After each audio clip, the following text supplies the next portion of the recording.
तो लखनऊ से उत्तर प्रदेश के मुख्यमंत्री योगी आदित्यनाथ लाइव है, क्या कुछ कह रहे हैं सीधा आपको वहां लेके चलते हैं।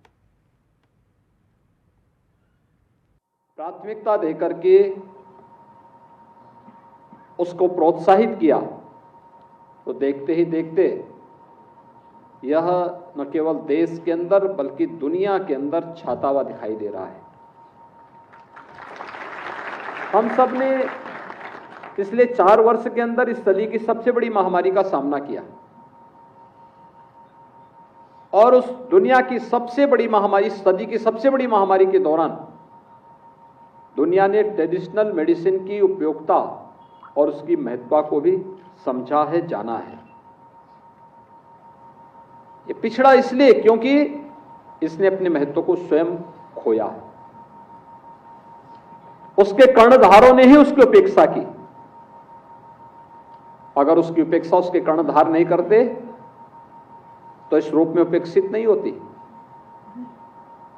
लेकिन देर आए दुरुस्त आए। 2014 में प्रधानमंत्री मोदी जी ने जब इसके लिए अभियान चलाया, आज आप देखते होंगे 21 जून को दुनिया के अंदर योग के साथ पूरी दुनिया झूमती हुई दिखाई देती है। कोरोना के अंदर आयुष का काढ़ा लेते हुए पूरी दुनिया दिखाई देती है। घर घर में आज भी चल रहा है।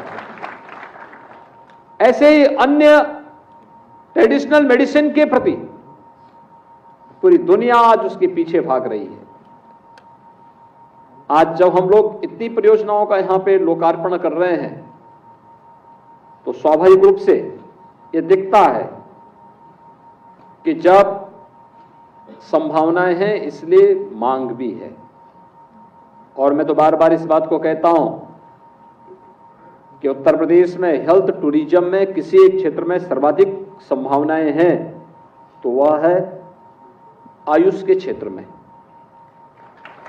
योग, नेचुरोपैथी, आयुर्वेद, यूनानी, सिद्धा या होम्योपैथ, इनसे जुड़ी हुई सभी पद्धतियों को हम व्यवस्थित रूप से प्रोफेशनल तरीके से अगर लागू कर दें, कोई कारण नहीं कि लोग इसके प्रति आकर्षित न हो।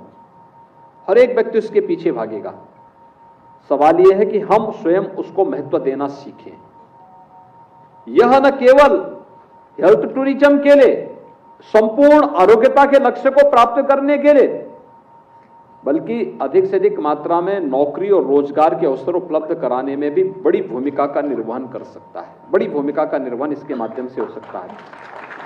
अन्नदाता किसानों की आमदनी को भी कई गुना बढ़ाने में योगदान दे सकता है। हमें पहल करनी पड़ेगी, हमें लगना पड़ेगा, एक दृष्टिकोण से उभरना पड़ेगा। और इसी उद्देश्य की पूर्ति के लिए विभाग ने कल एक निदेशालय के गठन की कार्रवाई को भी मूर्त रूप देना प्रारंभ किया है। अब तक अलग अलग निदेशक थे, वे निदेशक काम करेंगे, लेकिन उन सबको इंटीग्रेट करने के लिए एक डायरेक्टर जनरल भी उनके साथ समन्वय बनाने के लिए, जिससे कहीं भी फाइल किसी की अटके नहीं, भटके नहीं, बल्कि मेरिट के आधार पर समयबद्ध तरीके से उस निर्णय को हम अंजाम तक पहुंचा सकें। इस उद्देश्य से आयुष विभाग ने इस कार्रवाई को आगे बढ़ाया है। इससे पहले इस विभाग ने प्रदेश के अंदर आयुष के क्षेत्र में जो डिग्री और डिप्लोमा के पाठ्यक्रम थे, उन सबको, वो अलग अलग कार्यक्रम, उनके पाठ्यक्रम अलग अलग थे, अलग अलग तरीके से चलते थे। किसी की परीक्षा हो रही है, किसी की नहीं हो रही है, किसी की डिग्री अवार्ड हो रही है, किसी की नहीं हो रही है। एक आयुष विश्वविद्यालय बनाया। आज आयुष विश्वविद्यालय यूपी के अंदर कार्य कर रहा है। कल निदेशालय का गठन हो चुका है।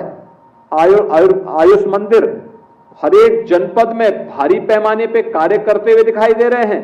और इस फील्ड में जो अनंत संभावनाएं, उन संभावनाओं को आगे बढ़ाने का जो कार्य प्रधानमंत्री मोदी जी के नेतृत्व में, मार्गदर्शन में आगे बढ़ रहा है, वह आज मूर्त रूप लेता हुआ दिखाई दे रहा है, लोगों के विश्वास का प्रतीक बनता जा रहा है। सचमुच यही प्रधानमंत्री जी की मंशा है कि हम लोग आम जनमानस के विश्वास के प्रतीक बनकर के ट्रेडिशनल मेडिसिन के माध्यम से संपूर्ण आरोग्यता के लक्ष्य को प्राप्त कर सके। और यह हर व्यक्ति का अधिकार होना चाहिए, हर व्यक्ति का अधिकार होना चाहिए। यह न केवल बचाव के उपायों को हमें बताता है बल्कि संपूर्ण उपचार का मार्ग भी प्रशस्त करता है। पहले तो अगर आप कोई इस पद्धति से जीवन यापन करेगा तो एक लंबी और स्वस्थ दिनचर्या के माध्यम से संपूर्ण आरोग्यता को प्राप्त करेगा, लेकिन फिर भी बीमारी के और भी कारण हो सकते हैं, पूर्व जन्मों के प्रारब्ध हो सकते हैं, और भी कारण हो सकते हैं। अगर उसके कारण भी हम समयबद्ध तरीके से इस पद्धति को अनुसरण करते हैं तो लंबे समय तक रोग से लड़ने की एक सामर्थ्य अपने अंदर अर्जित कर पाएंगे और उस प्रकार की किसी भी स्थिति से हम बच पाएंगे जो एक समय के बाद जब रोग अनियंत्रित हो जाता है तो व्यक्ति असहाय सा दिखता है, उस प्रकार की कोई स्थिति नहीं रहेगी। आज का जो कार्यक्रम है जिसमें 226 आयुष्मान आरोग्य मंदिर, 50 सैया के 4 एकीकृत आयुष चिकित्सालय, 5 ई लाइब्रेरी, प्रयागराज और झांसी में राजकीय आयुर्वेदिक कॉलेज में छात्रावास के निर्माण का, राजकीय होम्योपैथिक कॉलेज के विभिन्न कार्यों के निर्माण का है। 19 स्थानों पर होम्योपैथिक विभाग के तथा 14 स्थानों पर आयुर्वेदिक विभाग के